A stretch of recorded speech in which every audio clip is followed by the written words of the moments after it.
Good day to all the participants joining us from across the Africa and Arab region.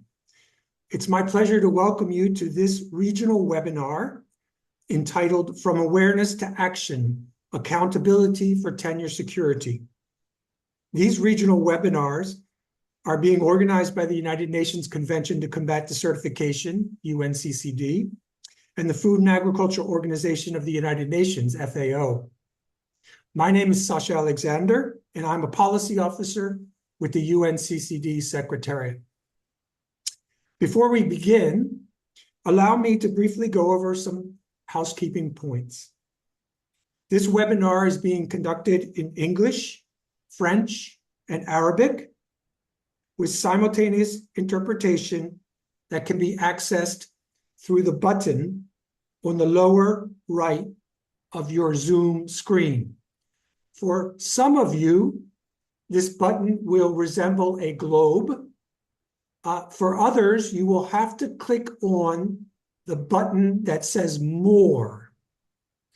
And once you click on the More button, you will see the interpretation, and then you will be able to access the simultaneous translation. Please feel free to share your suggestions or to pose any questions in the chat. This will be very important for us as we move along, and we're able to pick out questions from the chat for our speakers. This session is being recorded and then will be posted online on the UNCCD website. Today's webinar will provide an overview of the ongoing work under the UNCCD FAO initiative on land tenure, and in response to the requests made by the UNCCD Conference of the Parties. This will include priority issues such as data and indicators, women's land rights, and accountability and grievance mechanisms that countries have identified as key priorities for achieving more secure and equitable land governance. I would now like to hand over to my colleague from FAO, Aurélie Brez, who will provide some background and context for this webinar. Aurélie, the floor is yours. Thank you, Sasha. Can you hear me well? Yes. Perfect. So my name is Aurélie Brez. I'm a technical officer at the Land and Water Division in FAO, the Food and Agriculture Organization, and it is my pleasure to welcome you to this webinar organized by the UNCCD and FAO joint initiative on land tenure for land restoration. Secure land tenure is a key part of sustainable natural resource management, resilient livelihood, and inclusive rural development. With 60% of human-induced land degradation happening on agricultural land, which means cropland and agricultural and pasture, any additional pressure such as climate change, droughts, or competing land use, if not well managed, can lead to dispute, exclusion, or insecurity for local communities. In light of this is why accountability and grievance mechanisms are crucial to ensure that environmental and/or economic objectives do not come at the expense of legitimate tenure rights and rural livelihoods. A common ground on tenure matter are the voluntary guidelines on responsible governance of land, of tenure of land, fisheries, and forests in the context of national food security, in short, the VGGT, which are the only globally agreed framework guiding policy, strategy, and action on governance of tenure. They set out international principles and standards on how to improve legitimate tenure rights, how to make sure that they are recognized, safeguarded, and administered, linked to broader objective of food security, poverty eradication, and sustainable development. most importantly, they are the result of a negotiated process done under the Committee on the Committee on Food Security, on World Food Security, that have involved government. Above 130 countries have been participated, but also representation of civil society. 2012. This VGGT have been incorporated to UNCCD with the landmark decision taken by the parties at their 14th conference in 2019, where the party have decided to encourage the integration of the VGGT into the implementation of UNCCD. After this decision, FAO and UNCCD have worked together, UNCCD Secretariat, to produce a technical guide on how such an integration of the VGGT into the implementation of UNCCD can be done. And it comes with 9 action-oriented pathways that offer solutions at both national and local level to do so.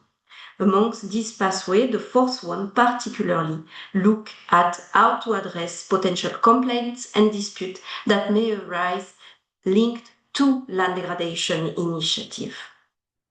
Also, since 2022, UNCCD and FAO have launched a joint initiative that we are talking together today. That is also the reason why we gather today. It's under this umbrella. This, for both organizations, was a flexible mechanism to respond to the needs expressed by the party under their respective decision 27 of the COP15 and 28 of the COP16. To date, the joint initiative has conducted raising awareness events that have reached over 1,000 of participants, have produced policy and synergy brief, supported 5 national consultations, but unfortunately only 5, I would say, as over 30 countries have been expressing their needs, and have also further support technically other countries through partners such as GIZ. Finally, also with the support of the Global Environment Facility, an extra support has been secured to implement the project addressing tenure governance and gender equality in land rights to strengthen LDN initiative that will further support 4 other countries and will create particularly a space for shared learning, which would be also interesting.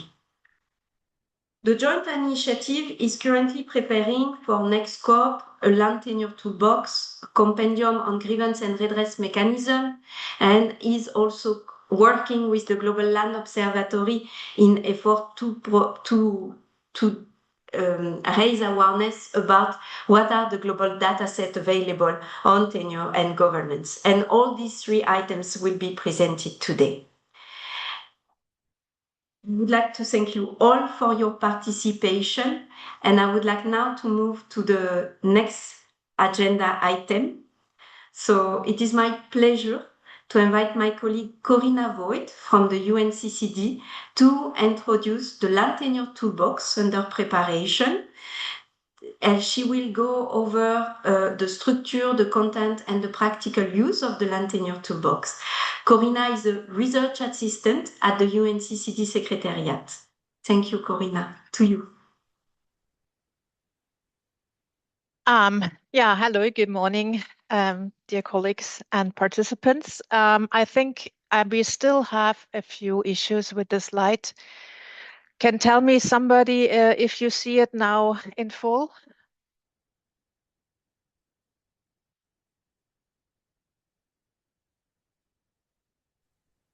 Not yet. No, it's not in presentation mode. So it should come. Yes, yeah. it is. Yeah, it is good. Thank you. Yeah, the Land Toolbox is requested by parties of the UNCCD, and it should be, and it is a kind of online resource that is designed for governments, for land managers, civil society, and development partners. Its main purpose is to make it easier to access relevant information on land tenure, especially in the context of land degradation neutrality and the convention. It brings together actually key guidance documents, tools and methodologies, country examples, and also case studies. And it is designed for national focal points in particular, but also technical officers, practitioners working on land governance, tenure security, and land restoration initiative. Before actually, I would actually present you a demo of this toolbox. I would like to say this toolbox is hosted on the UNCCD website, and at this stage, it's a beta version. It's not public now because we are still working to upload content. And once launched, I have to say that the content will be freely available on our website. So I need now to stop sharing the PowerPoint and going actually to the live demo. What I will do now, just a second.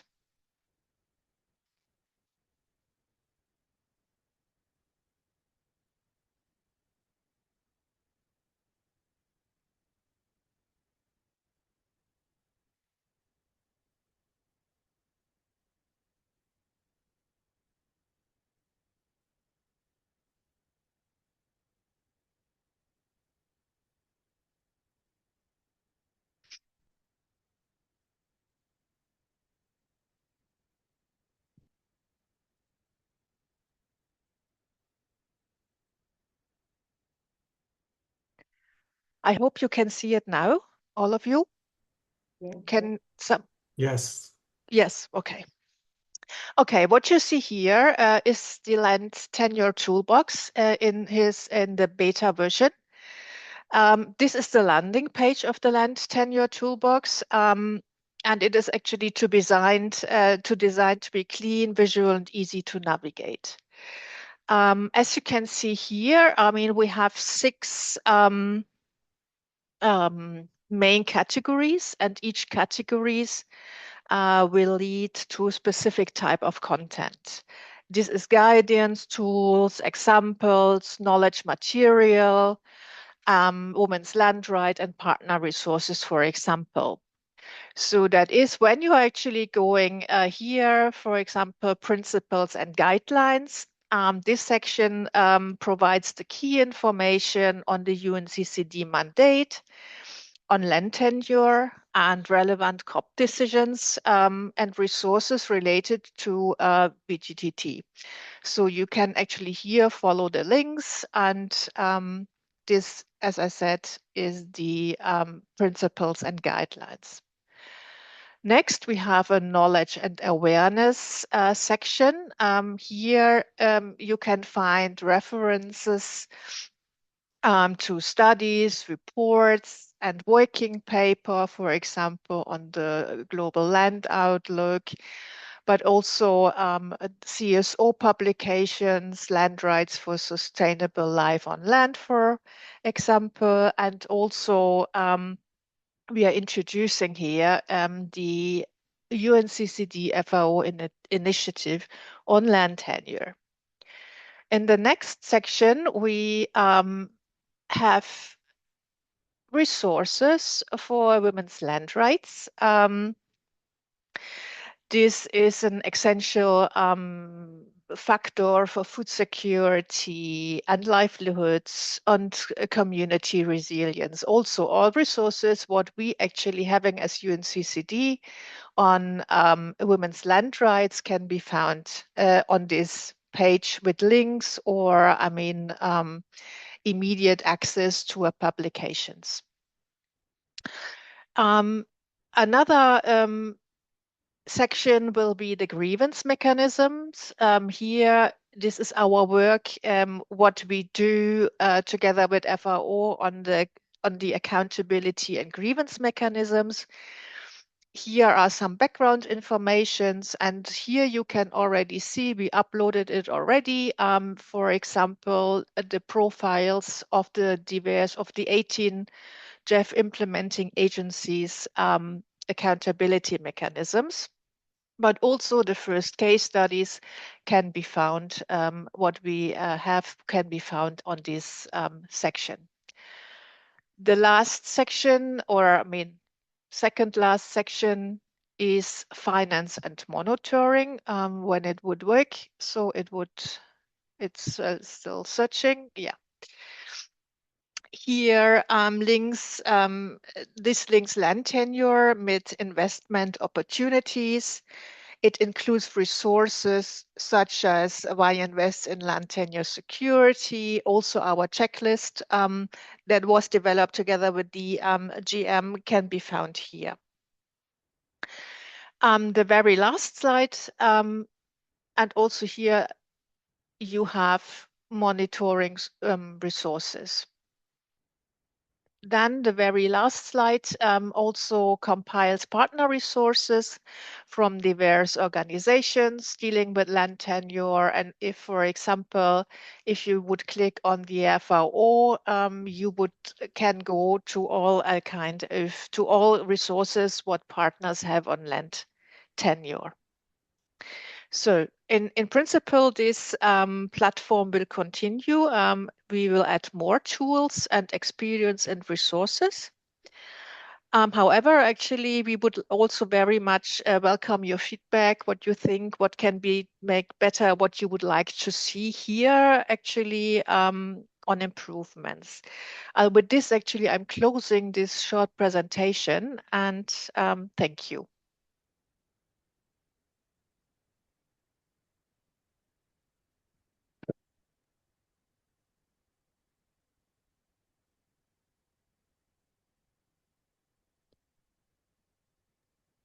Thank you very much, Corinna. Let us now. Apologies, it was my audio. Aurélie? Let me stay. Sorry for that. My audio was complicated.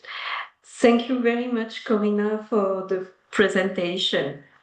We will now turn to the next agenda item, which is we will focus on tenure indicator, the data that are available, and women land rights. First, we will hear my colleague Ward Ancieux, who will begin by sharing insight on the state of land governance, tenure indicators, and data availability. Ward is a development economist and policy analyst, presently working as senior land tenure officer and lead of the land tenure team at FAO. His work focuses mainly on issues of land and policies, agrarian and land reform, large-scale land acquisition, as well as to participatory approach of data generation, governance, and advocacy regarding land. Ward, the floor is yours. Thank you, Aurélie. I think I've put it in presentation mode. Tell me if it's not showing up correctly. Oh, yes, it is. It is. Perfect.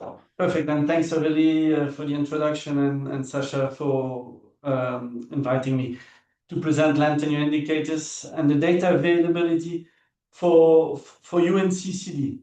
But before I dig into the indicators themselves, just want to take a step back, because over the last years there has been more and more unwillingness to better cover and better monitor land tenure overall across Rio conventions, but also across other global framework, including the SDGs. There's now 3 land tenure indicators in the SDGs, but also, for example, lately in ICCAT, there was a call to better monitor land tenure because of its centrality for all these other global challenges we are talking about, including the ones dealt with within UNCCD. And so in CBD last year at COP16, there was an adoption of headline indicator on land tenure and land use, target 22.1.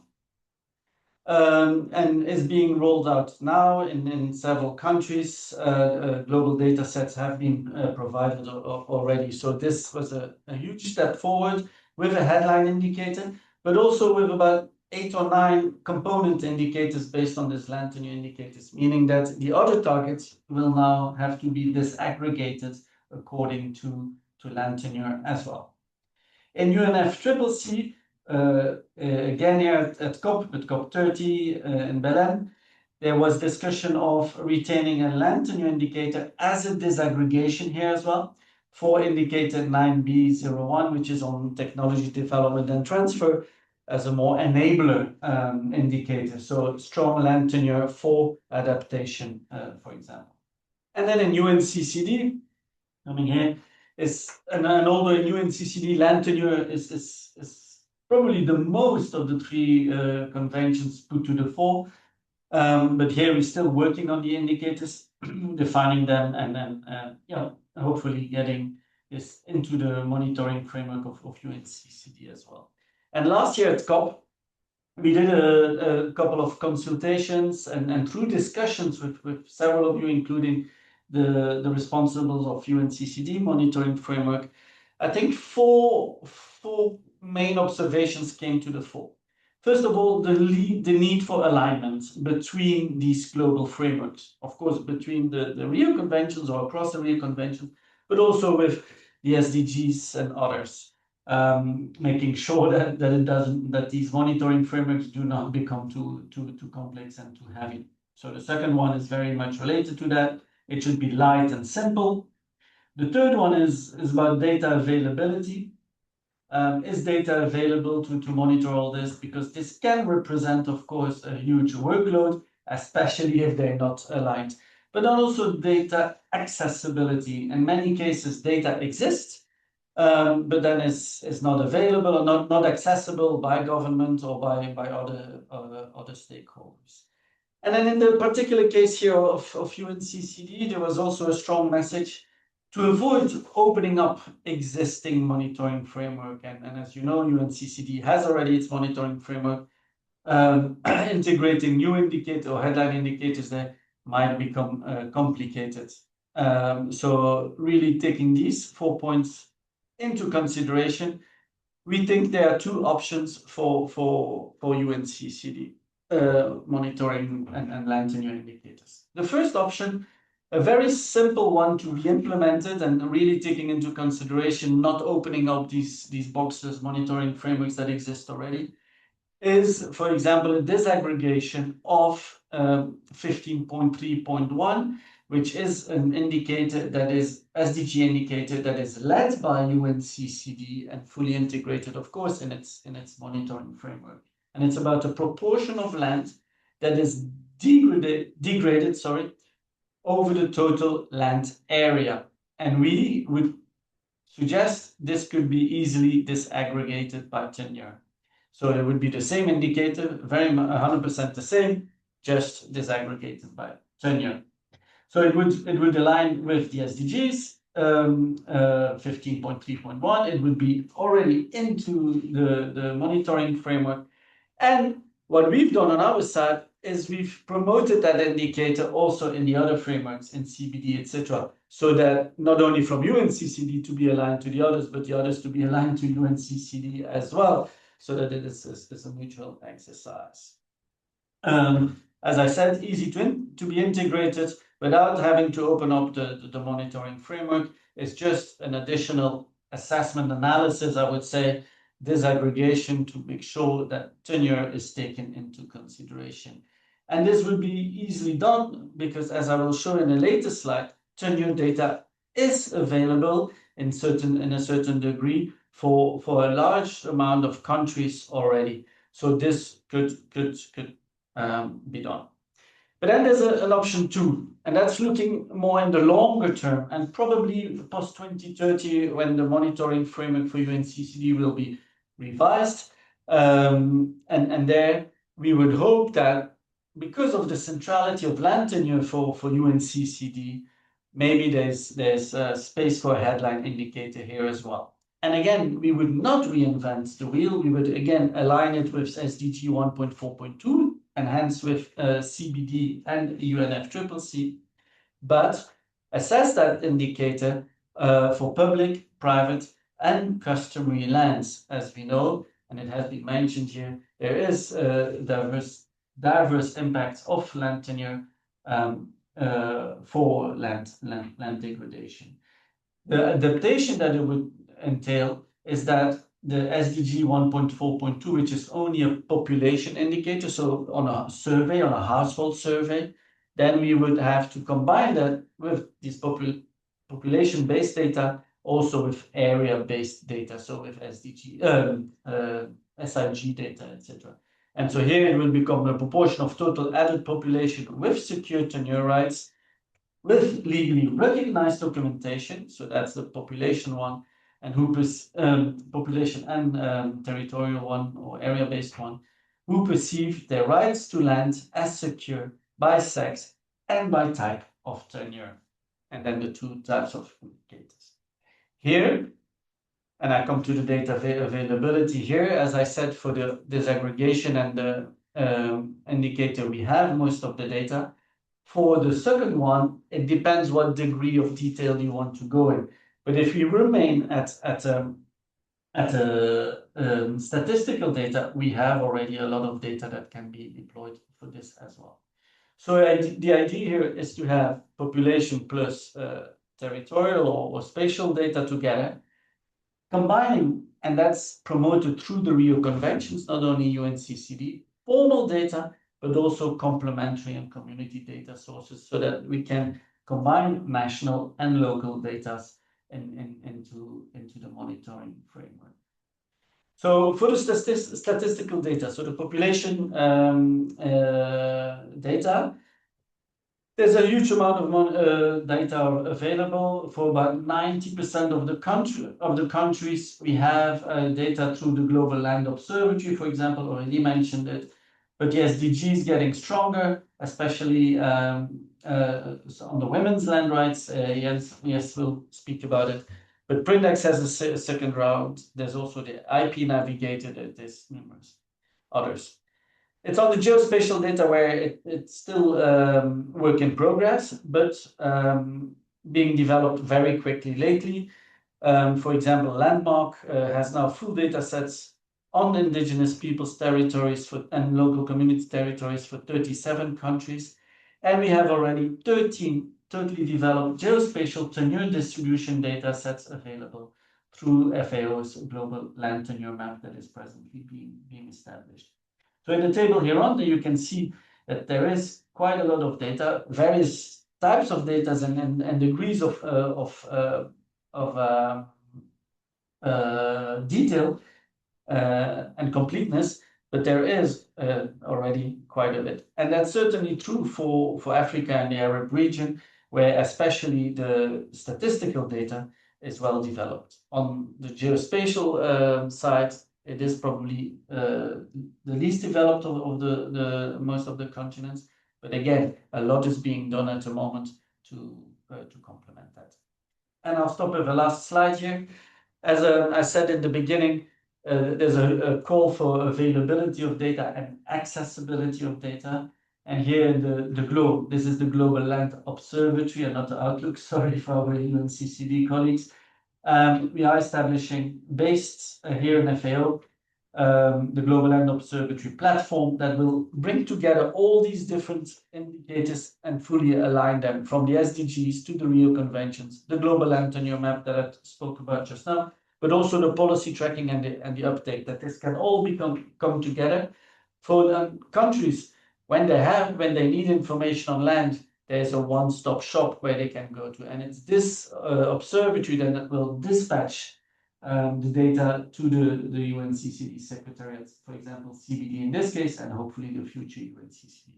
All this for the UNCCD indicators is supported by a technical working group, which for now is still informal because there is no indicators, but which is formed by us, FAO, TMG, SS here, ILC, Landesa, support of GIZ, and still under construction. I'll stop it here. I hope that it was not too quick. Time is limited. But I'm sure this gives you a good sense where we stand and where this is headed. Thank you. Thank you very much, Bart.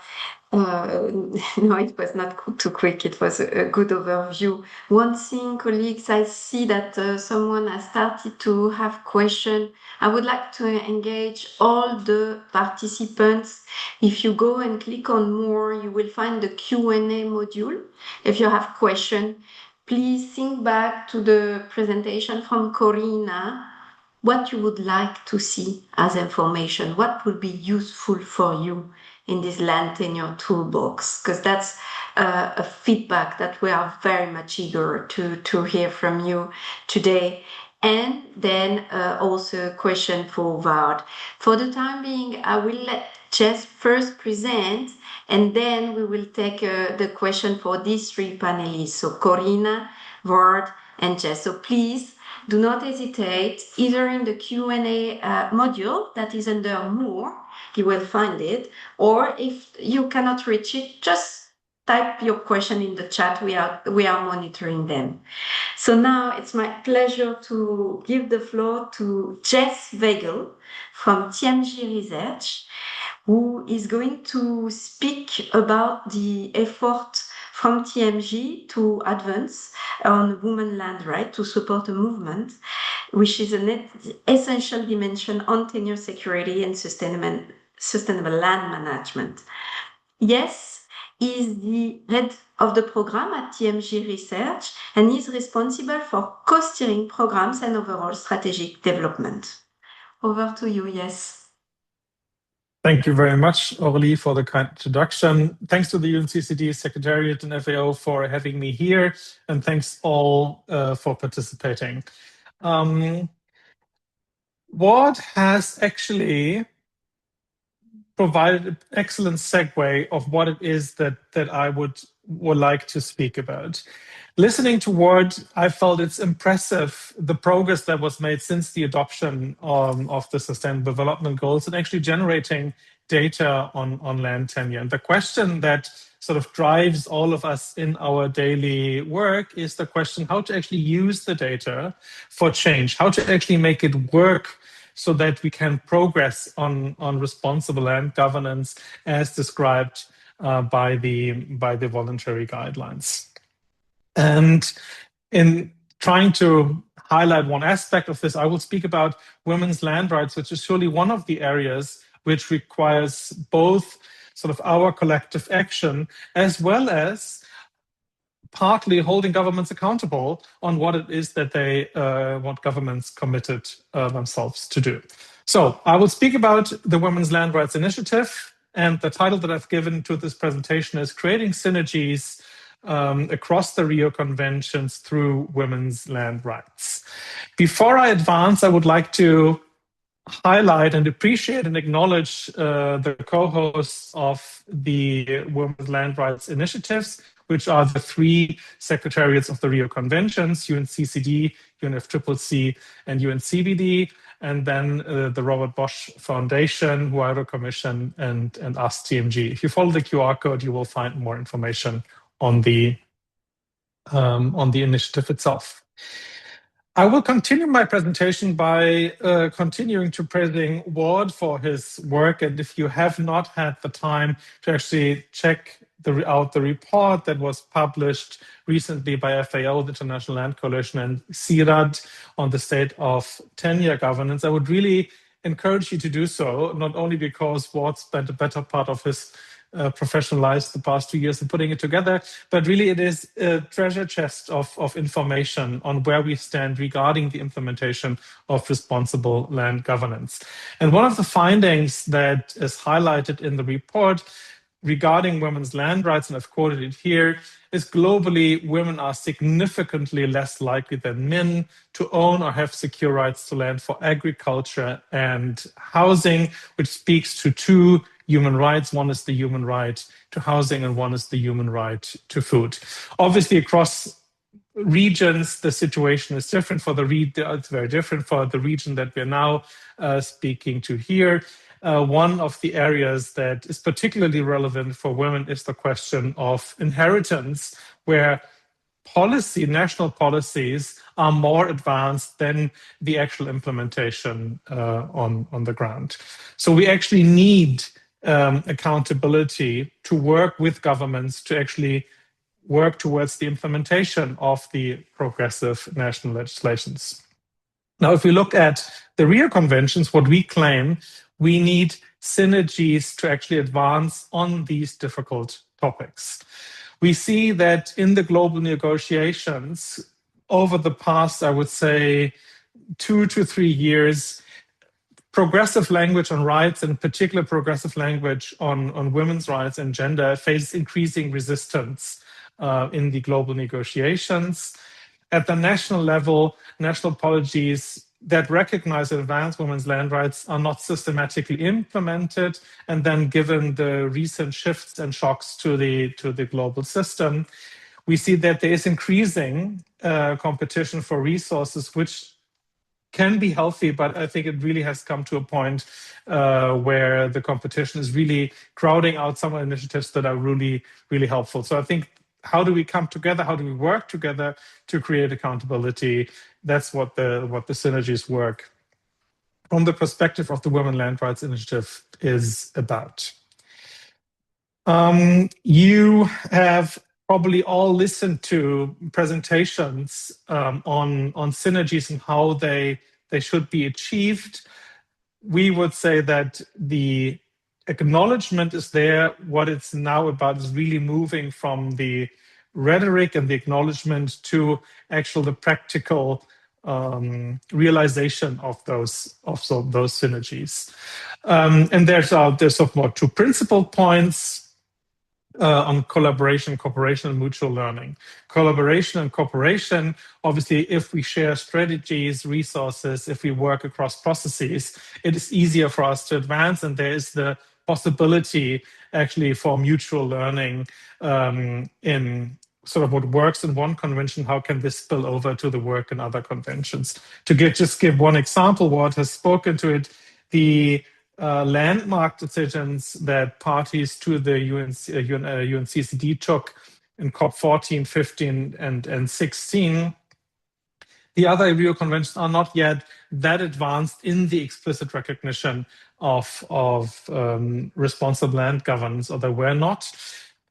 Thanks to the work of many actors here in this webinar, the progress that was achieved under the UNCCD influenced the adoption of the monitoring framework for the global biodiversity framework, which has now very progressive indicators on land tenure. Another area where women's land rights can and should be embedded simultaneously are the gender action plans, or in the case of the UNCBD, the gender plan of action, to provide national focal points who suffer from the same challenges in terms of resource constraints and reporting constraints and burdens, that they provide one shared objective really to work towards. So this is where synergies actually can become practical without addressing difficult mandate questions or procedural questions. They are very practical steps that can be taken to truly advance women's land rights.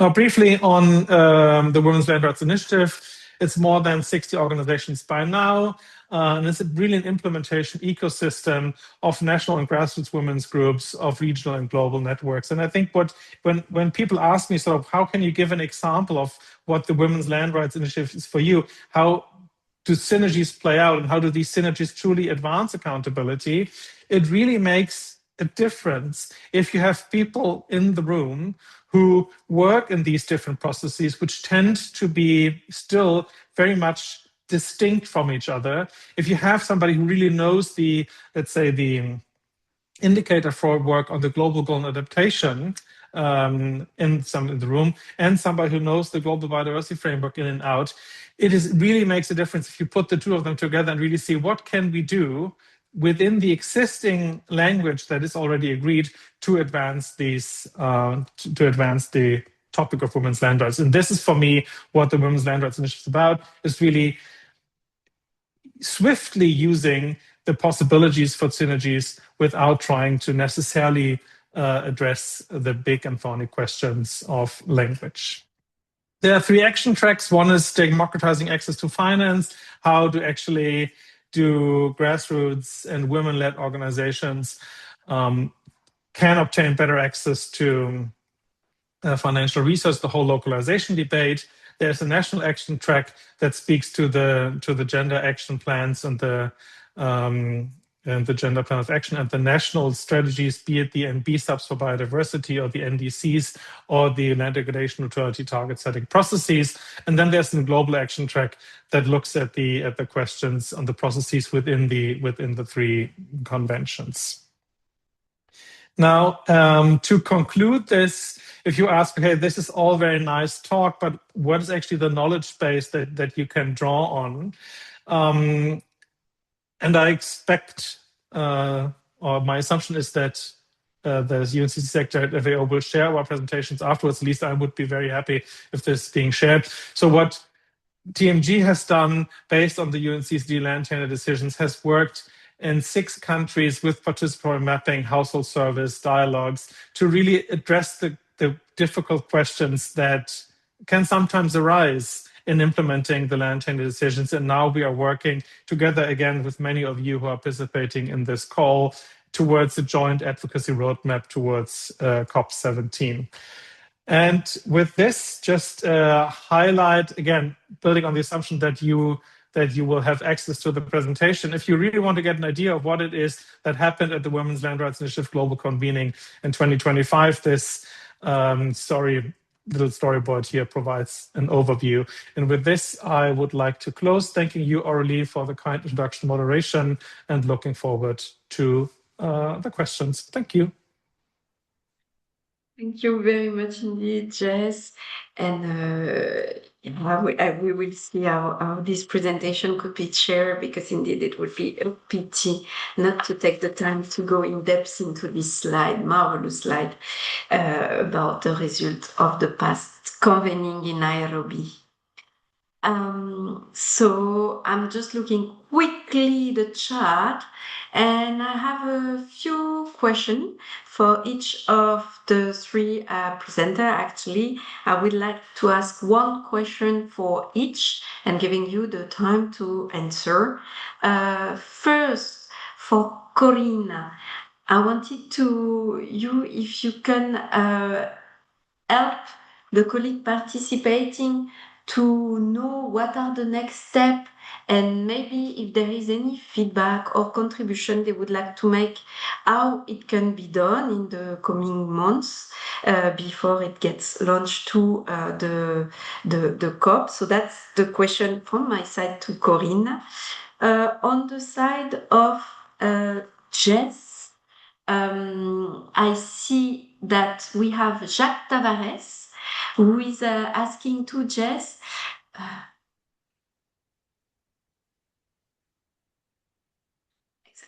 Excellent question. It's so I'm translating, so just this was why I was stopping. So it's can you tell us, Jess, if for access of women to land is the quality of land taking into account also? And then a last question for Vard will be from Cher, from Kader, which is, there are numerous national initiatives on land information system and national observatory. Alignment is crucial to ensure effective implementation and save scarce resources. How could best be aligned these national initiatives with the Global Land Observatory? So, colleague, you all have your question. I would like to ask you kindly to answer in 2-3 minutes maximum. Thank you, Corinna. The floor is yours. Yeah. Thank you, Aurelie. Yeah, what we actually will do, we are testing the toolbox for bugs and failures. Then we actually also will go through the material once again, also maybe together with you and other partners, which we have for the toolbox.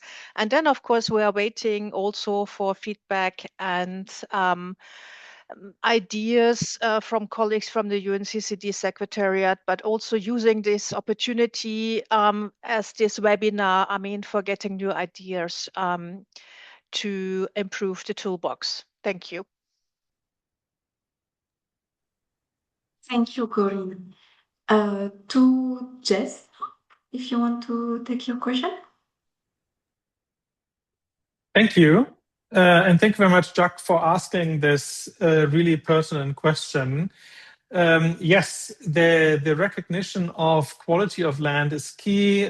We have worked, for example, for quite some time in Burkina Faso on the question of how do women obtain access to land, because what we had observed is that women were often pushed off the more fertile land, were given less fertile land, and when then women start investing in the recuperation and restoration of the land, once the soil fertility improved, they were then pushed again from that land off to an area of a more limited soil fertility, and then the whole process started again. So the question that you're raising is pertinent and very, very relevant. Thank you for flagging that aspect of soil quality. Thank you, Jeff. Vard, if you can take. Yes, thank you. Thanks, Aurélie, and thanks to Sheikh Abdel Kader Baba for the excellent question. And you're absolutely right.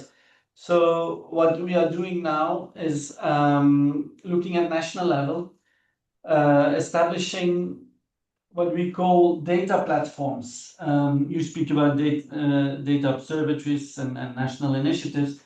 It is something similar. It's data platforms, but bringing all these different initiatives together at national level. And these platforms should be multi-stakeholder platforms, very similar to the policy multi-stakeholder platforms, where also governments and also statistical services should sit around the table. We are doing now three pilot cases, one in Kenya, one in Colombia, and one in Indonesia. And the one in Kenya is the most advanced. It is led by government together with FAO and ILC and together with civil society. And there, the different initiatives bring their data together. It is scrutinized and checked together with statistical service. And if deemed relevant, it flows into it is then adopted into a formal system. And it is then being used to, in this case, it is for target 22.1 CBD, report to target 22 CBD. But as I said, in the Global Land Observatory Initiative, we are trying to bring all this together and all the indicators on land. And so we hope that in the future we can do that in the same platform for UNCCD, CBD, UNFCCC, and SDGs and others. So we hope to, after these 3 test cases, do more countries and try to set up these multi-stakeholder data platforms in the countries where we can bring together the broad ecosystems of data at national level and local level on land tenure. Thanks, Aurélie. Thank you, Vard.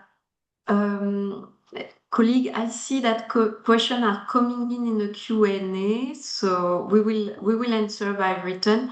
I would like also to encourage Alphonse Valivembe. I think you have also an excellent question in the host and panelist. I suggest you place it into the QA so that we can answer and give you reference and data over your question. And I would like to invite the 3 panelists to go to the Q&A also to answer the question. And with this, I will give the floor to Sasha for the second panel of today. Great. Thank you, Aurélie.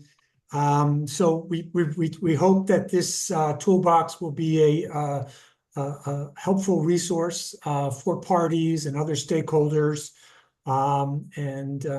We really look forward to launching that at COP17. So for the sake of time, I would like to get directly into our panelists talking about grievance mechanisms. Our first speaker is Mr. Birima Fall.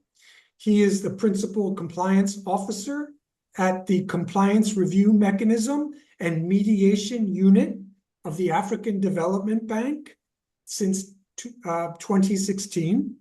He coordinates the mediation work and supports the investigations into the handling of complaints. Mr. Fall, if you would like to share some slides, otherwise you're welcome to give your remarks. You have the floor. Thank you, Shasha, and good morning. I did not know that there was interpretations. I prepare things in English, and you apologize on probably on my poor English. But I'm a Francophone, I'm Senegalese. I'm happy to join this webinar, and thank you, the FAO and the UNCCD for the invitations. As the independent recourse mechanism, we are very much interested in this topic because issue related to lands are, basically are the main drivers of the complaint we receive in our mechanism. So it's very important in that regard. So I have a presentation because of the shortage of time. I was asked to just prepare some slides and keep up with the time. I know time is very limited. If you don't mind, I will share my slides.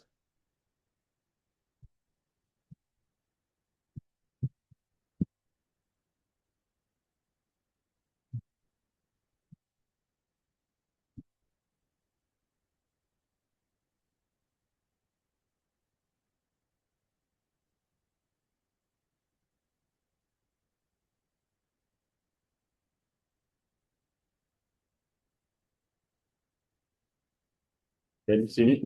Sorry. Yes, please. Can you see my slide? Yes. Yes. All right.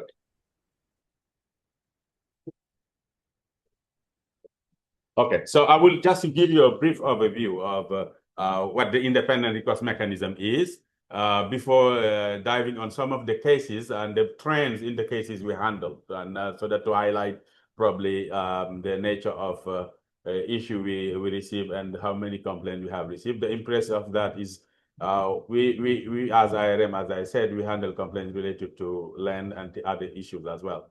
So in a nutshell, what is the independent recourse mechanism of the African Development Bank is about? I think it is a mechanism, broadly speaking, have been created in the context of the 90s, 2090s, where, there was pressure on more and more requests and pressure on civil society and more requests for accountability from even multilateral development bank, as mostly development was perceived basically on the angles of growth, etc., and infrastructures, but never centered on the people. So I think the trend, the 90s and the 2000s also have seen much more interest on the issue related to sustainability and accountability. So the independent accountability mechanism of the African Development Bank has been created in that context in 2004. And its main purpose is to serve as a mechanism for people negatively affected by the African Development Bank funded project to submit complaints. So we as a mechanism, we are providing a platform where people who are affected by project financed by the African Development to submit a complaint. I think this is new this is something very new in the development at the time in the 90s, because so far these multilateral development banks were basically focusing accountable to financiers. I think the interest of the creation of this mechanism is, putting the center of development, putting people at the center of development, and providing them with a recourse mechanism. I think that was very new and very, very interesting. So we received complaint on bank finance project and on issue related to social and environment, basically. As you know, the African Development Bank as a development bank, also has one of its main objectives is about sustainability. So in that regard, also the bank has a series of policies related to gender, social and environmental safeguards, that need to be applied in project. And mostly, when there was some deficiency or failure of the project to respect what the bank has as policy regarding those social safeguards, the possibility of people affected to submit complaint because there is harm due to the project, and there is harm, and that harm is related to non-respect of the bank policies. So then we give them a venue as a mechanism for these people to submit complaints. So that's all about the IRM, and we also are independent. What is important to notice is that The independent recourse mechanism of the African Development Bank is an entity within the bank, but we are reporting to the board of directors. We are not part of the operation. So that provides us a kind of independent distance when people submit complaint on the operation financed by the bank. So we are dealing with the bank management and the complaint and handling those complaints. So it's very important. We offer an independent and impartial process. So how we handle complaint, basically we have two main ways of handling complaints. We either handle complaints we receive through compliance review, which is an investigation. Here the question we ask is, does the bank comply with its own policies and procedure on project? So we handle complaint as well through problem solving or mediation. Here we are trying to help with the parties, the bank team of the project and the project implementation unit and the complainant to sit at the table and discuss the issues. So these are the two main functions we have to handling complaints. But beyond those two functions, we have also an advisory function, which is also to see how through the complaint handling we can gather information and knowledge that can help and serve help the bank policies get improved. So the IRM then has these three main functions, two main functions that handle complaints, and a third function, advisory, which is basically the learning that can help the bank later on improve its policies.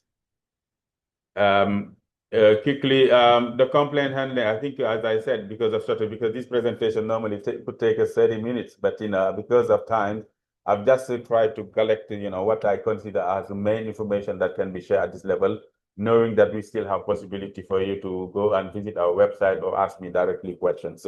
So generally, the complaint we handle, let me jump to that. Since we have been operational in 26 to now, the IRM has registered 43 cases, and we have received a total of 209, but only 43 have been registered. And we can come back to that later. Some of them were out of complaint, not in our mandate, but we received them, but and they were not really eligible for IRM to handle them. So as you can see, there's much of the complaint, 163 that complaint we have received were not registered because they were out of the IRM mandate, the independent recourse mechanism mandate, or they were related to issue to procurement fraud and corruption, which are not issues that we handle. We are handling currently 24 cases, and out of the 24 cases, so far since we exist, out of the 43 registered cases, 15 were handled through compliance review, 16 on problem solving, 6 cases on temporary suspension, or we can come back later on details on those different cases, and compliance review and problem solving. So mostly complaint we receive out of the complaint we registered, mostly East Africa is the way we receive most complaint, and West Africa. And as you can see, in East Africa, Kenya is the lead in terms of complaint we have received from Kenya, and in West Africa is Senegal. And basically, as you can see, complaints related to project on transport is the most of the complaint we receive related to transport project, and come then energy project, water and sanitation, and agriculture as well, and social project. And if you look at issues, basically on the complaint that we have received and registered, most of them relate to compensation. 63% of the complaint received relate to issue on compensations. Second come inadequate consultation. And you see, one of the key issue on which we receive complaint is related to loss of land.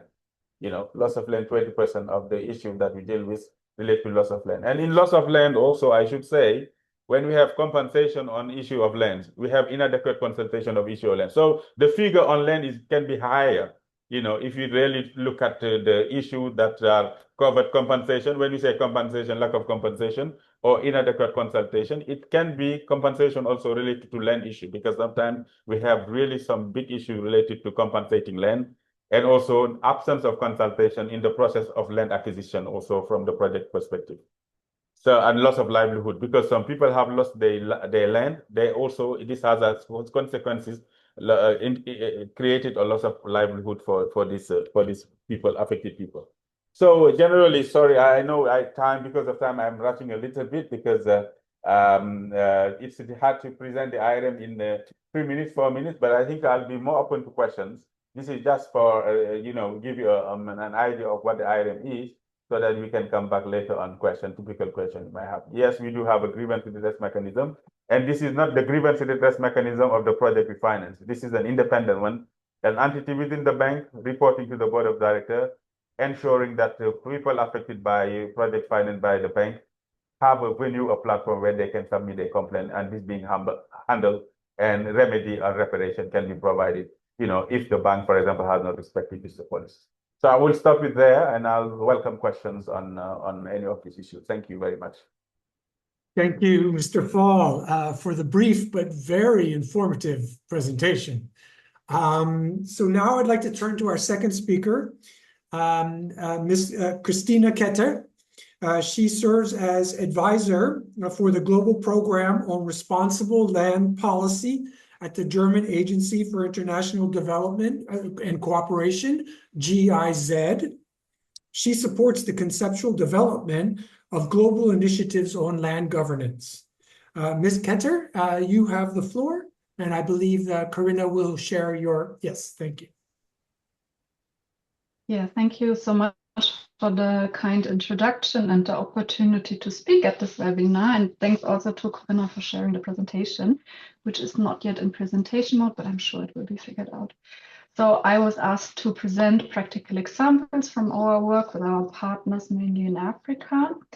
And as there are accountability questions at different levels, I think it's important to state on whose accountability against what I'm focusing, and important to note which angle I would apply. So we have been focusing on land administration challenges at national and subnational level. And in this alternative dispute resolution as one of the main areas of intervention. So when I speak of accountability here, it's not the dimension of what or yes, accountability of national governments in the reporting against global commitments, but rather the accountability of national land administration systems in implementing the land tenure decision. So concretely, we look at how different stakeholders can contribute to grievance redress, alternative dispute resolution, and social accountability while applying collaborative strategies. And then who is we in this context? So basically, I'm speaking here on behalf of the Global Program Responsible Land Policy. You see a few facts and figures there. We have been implementing in collaboration with our partner countries for roughly 10 years, and I'm coming to an end now. And it is documented experience from our work there, on which we grounded 2 submissions to the compendium and the toolbox. Experience from roughly 11 countries, mainly in Africa, and the program is working on improved mechanisms for documentation of mainly customary land, either at household level or at communal level, depending on the context, while enhancing capacities of public institutions and local civil society organizations, but also working, and this is the third area, on responsible governance of investment in land, collaborating with willing private sector actors. And in this, we develop contextualized approaches under different cultural and legal frameworks, and with different land use and land categories. So agricultural land, dense forest, protected areas, semi-arid rangelands. In our work, we have come to improve, together with our partners, about 40 mechanisms of land administration, which have led to roughly 3.5 million people with secured land rights in the duration of the project. So from this work, we have many good practices documented with approaches for evidence-based discussion rooted in alternative dispute resolution, fit-for-purpose mechanisms, human rights-based approaches, but with specific focus on groups subjected to marginalization. So what are these mechanisms at hand exactly? I brought to you 2 cases, one from Uganda and one from Ethiopia. And the first case is looking into collaboration with local authorities and civil society in the context of social accountability. So basically, we scoped the social accountability mechanism in the context of scaling land registration for customary land documentation at household level with a contributory model. So people contributing to the actual registration progress financially. And in this, there were, of course, challenges observed on how our services provided, how our funds being used, and also cases of where land users in the end didn't receive even certificates for the contributions they made. So basically, we adopted a tool from Transparency International in collaboration with our local partners there, Pelham, and corruption prevention to the land service provision in northern Uganda. And this mechanism looks into accountability in public land service provision, transparency, and other corruption issues between local land users and their local government. So how does it work exactly? The local structure sets up a community social accountability committee, which often is the same committee as an alternative dispute resolution committee or a grievance redress committee. It depends on the context, different names, but I think the essence of it is people from different stakeholder groups coming together and overseeing this mechanism. So instead of referring only to the court system, such as you would do in land conflicts, the referral pathway is added for the lack of transparent and corruptive services. And if not addressed, these committees report to the district integrity promotion forums in Uganda, and this is an already established body. And what we did, our contribution was training these district integrity officers, also in aspects of land administration. And I summarized the success factors. So I think here we can see that the collaboration between local CSOs and local government was quite essential, and the integration of land governance issues in already existing mechanisms. Then we have a second case, which is focusing more on the collaboration with the private sector coming from Ethiopia. This was tested in the context of our initiative on responsible governance of investment in land. And here the focus lies on domestic investors, and investments are often subject to tension in the escalated conflict in the context of ethnic federalism in Ethiopia. It had an additional layer of conflict, and with investors coming from different regions and groups, often leading to escalation in conflict. So it's important to note for this mechanism, for the second case on the community investor government fora, that this works really both ways, as grievances also in this context occurred both ways, not only private sector harming rights of land users, but also the other way around, land users affecting the operations of investors. How did this mechanism work? So basically government convenes and facilitates multi-stakeholder dialogues, and the dialogue leads to the documentation of grievances. This is a regular fora once a quarter, and with clear roles and responsibilities, with document.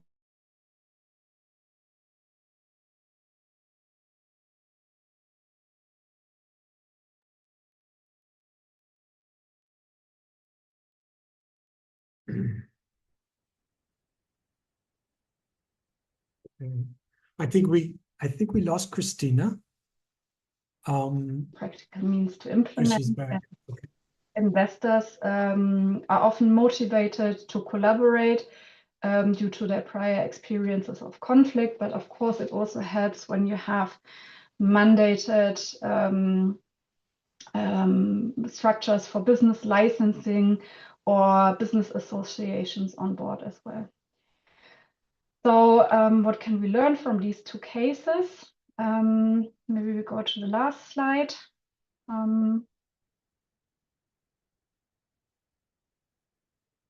Yeah. So basically, one main takeaway is that both cases depend very much on awareness creation and transparency as a precondition for social accountability. And we see that in multi-stakeholder approaches, incentives, and the structural involvement of the private sector can be a challenge. And it is an effective complement, but both mechanisms rely very much on the commitment of the different parties, and they need to build on a common understanding. So from our perspective, awareness creation was really a key factor and is closely linked to any kind of alternative dispute resolution. And from the private sector involvement side for the second case, there are first movers and willing private sector actors to collaborate in such mechanisms, but the question remains a bit what to do with those who are not, or what to do with often international investors who are far away from such localized mechanisms. And then we also learned that although these grievance redress mechanisms apply community-based processes, they need to align with the justice system, and in case of aggravated land conflicts, the legal referral pathways needs to be very clear to everyone involved as much as their rights. And having the rights is not sufficient, but also there need to be empowerment strategies for particularly women or youth to also apply these escalation or referral pathways in their specific context. And then maybe a third important point is the institutionalization of these mechanisms and their financing. This is always a challenge, and often we see they are not carried forward through the project life cycle beyond that. And so our strategy was to hook them to existing institutions and to promote with that systemic accountability. So a lot of information. Sorry, we were given 5 minutes, and I hope I did not expand too much. So I put a slide up here with a link list, and you can read further information on those 2 cases, but also on our work in general. And we try to document the different mechanisms and experiences in also a toolbox that is feeding into the work of the UNCCD in this compendium of tools and mechanisms. Thank you very much, and I'm happy for any questions you might have. Thank you, Ms. Ketter. Very, very nice description of the case studies. Really gives us a flavor of the operational mechanism and how it works. Thank you so much for that. I would like to now turn to Ms. Hima Fatoumata from Niger. She's Secretary General of the Democratic Rally of Women of Niger and President of the Women's College of Niger. Ms. Hima, are you there, available? Oui, bonjour. Bonjour. Bonjour, je suis là. Yeah. Bonjour. Hello. Yeah, please proceed. Bonjour. Please proceed. Proceed. Oui. Okay.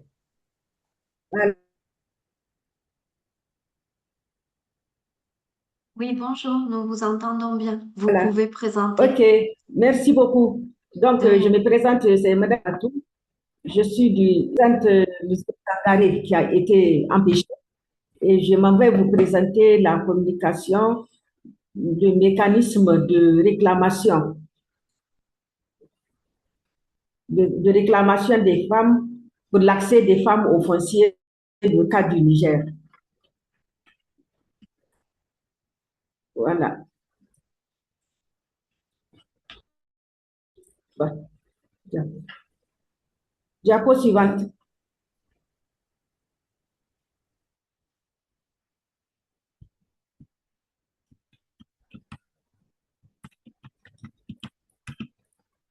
Voilà. Donc, voilà le plan de communication. Donc, dans le contexte de justification, nous avons la situation de l'accès des femmes au foncier au Niger. Nous avons les principales contraintes et problèmes et les problématiques. Nous avons les objectifs du mécanisme. Au point grand 2, nous avons le fonctionnement et résultats, organisation et étapes du mécanisme de réclamation. Nous avons les acteurs impliqués et les principaux résultats. Au point 3, nous avons des enseignements, les défis et les perspectives.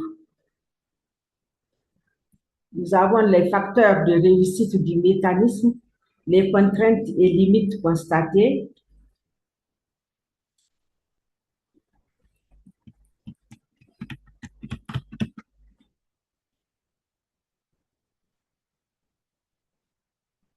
Voilà. Dans le contexte et objectif,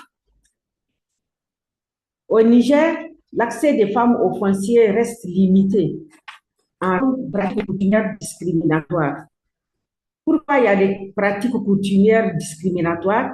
Parce que la religion musulmane ordonne dans le partage d'héritage une part et 2 parts pour l'homme. Et donc, dans certaines contrées, dans certaines régions, même cette disposition n'est pas respectée. Donc, ce qui veut dire que en cas de partage, toutes les parts sont données, les parts en matière de foncier, toutes les parts sont octroyées à l'homme et la femme est dépossédée. Donc, allô? Je pense que vous êtes, vous recevez mon écran. Très bien. Oui, oui, ne vous inquiétez pas. Nous voyons en mode présentation. Ok, merci bien. Merci. Ne vous inquiétez pas, vous pouvez continuer. Merci. Donc, l'accès des femmes au foncier est limité en raison de la faible sécurisation juridique des droits fonciers. Pourquoi? Parce que le niveau d'instruction des femmes et le niveau et le faible pouvoir d'achat des femmes est bas, ce qui leur permet d'accéder difficilement aux mécanismes d'accès à la sécurisation de leurs terres. Donc, l'accès des femmes au foncier, il est encore limité à cause des conflits récurrents autour de l'usage de la terre. Pourquoi ces conflits? Parce que la terre prend de l'ampleur, la terre prend de la valeur et elle est très convoitée pour tous.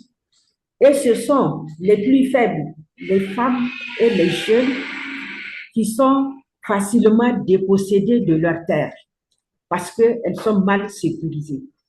Donc, l'accès des femmes reste encore limité à cause de l'accès difficile des femmes aux actes fonciers. Pourquoi les femmes accèdent difficilement aux actes fonciers? Parce qu'elles ont une méconnaissance de leurs droits. Il y a une méconnaissance des mécanismes d'accès aux actes fonciers et d'enregistrement des parcelles. Par exemple, on prend l'exemple du dossier rural qui est un moyen de sécurisation des terres des femmes. Les femmes ne savent pas comment accéder à l'enregistrement au dossier rural. Le point 2, quels sont les problèmes identifiés? Il y a la marginalisation des femmes dans la gestion des propriétés foncières. Pourquoi les femmes sont marginalisées? Les structures décentralisées du code rural, les COFOCOM, les COFODEP, les COFO régionaux, où les décisions foncières sont prises des femmes. Mais actuellement, la politique foncière rurale a remédié à cette lacune où elle préconise que chaque commission foncière doit avoir en son sein au moins 20% de femmes.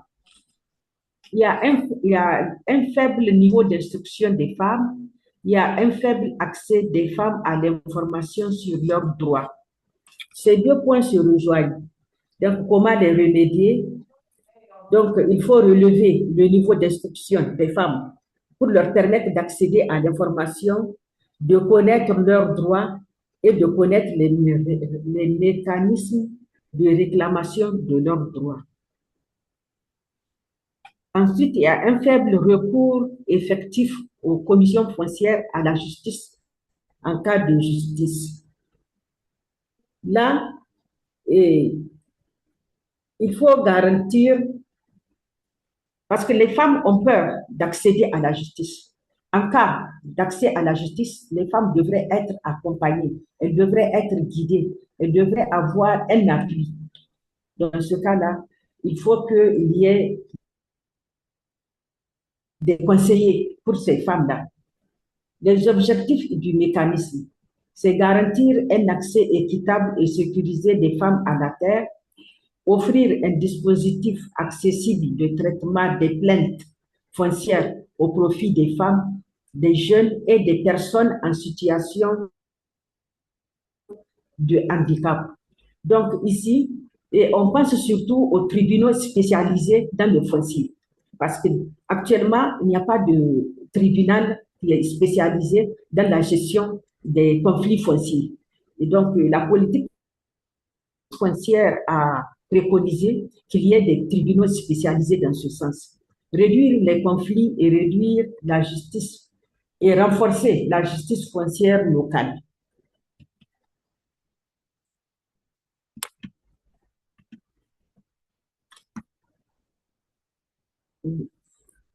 Diapo, s'il vous plaît.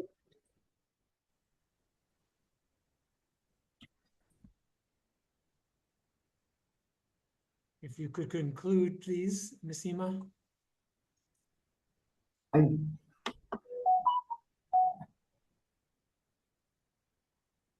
Excusez-moi, je suis sortie. Si vous, oui, si vous pouviez peut-être donner le résumé de la présentation et finaliser parce que nous arrivons un peu vers la fin de notre atelier aujourd'hui. Je vous remercie.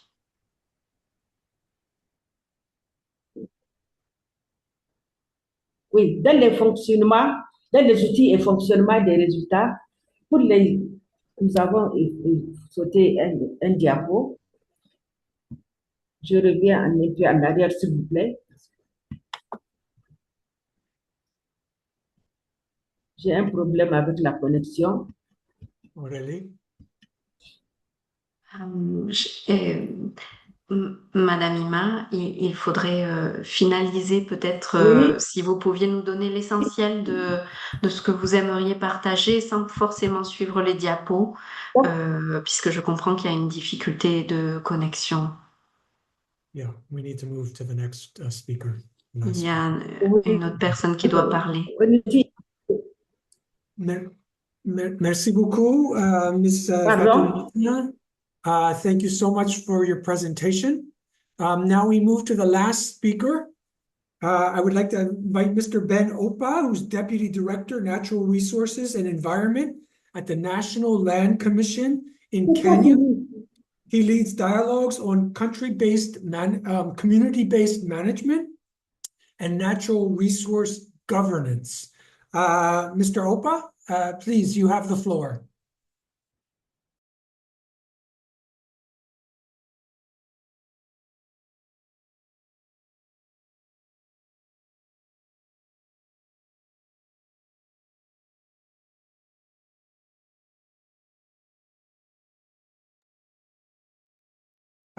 Ben, are you with us?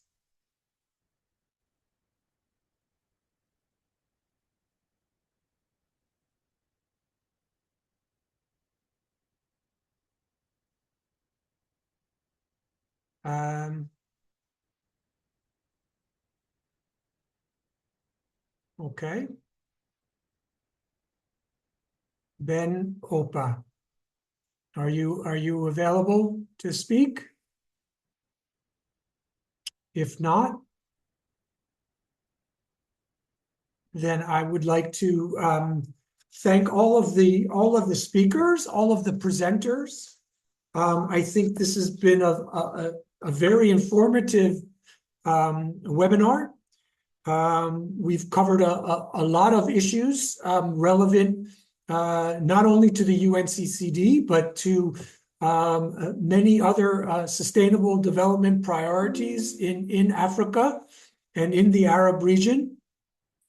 And then I would just invite you to continue to monitor and keep up to date with the progress that we're making as we move towards COP17 in Mongolia at the end of August, so August 17 until 28, 29. And there will be a lot more discussion and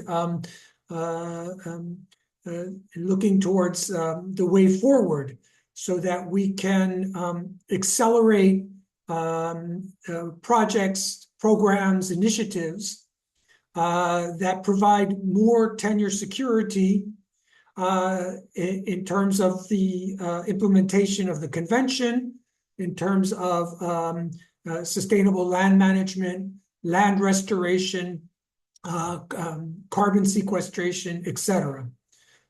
So again, I'd like to thank you all for attending and look forward to seeing you again. Have a very good day. Thank you. Thank you. Aurélie? Maybe I pass it to you for the last two words. Thank you. A few words. Madame Ima, tout d'abord, désolée, vous n'avez pas pu finir, mais le recording et les présentations seront disponibles sur le site de la Convention pour être partagés. To all the colleagues, the recording will be available on UNCCD website.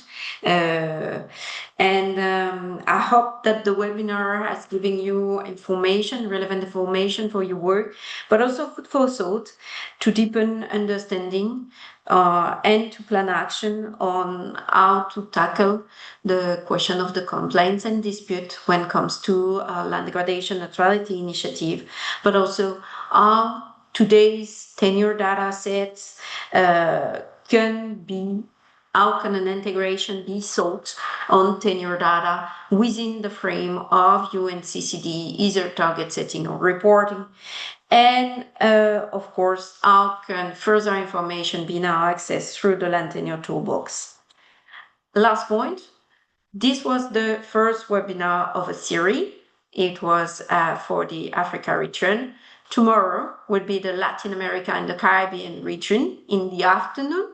And on Wednesday will be the Central Asia, Eastern Europe, MENA region, so Northern, so rather Middle East, and Asia Pacific region in the morning, Central European time.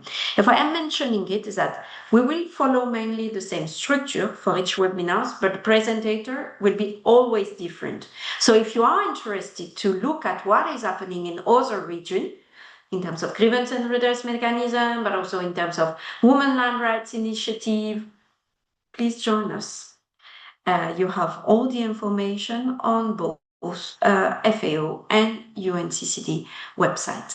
With this, I wish you an excellent day and all the best.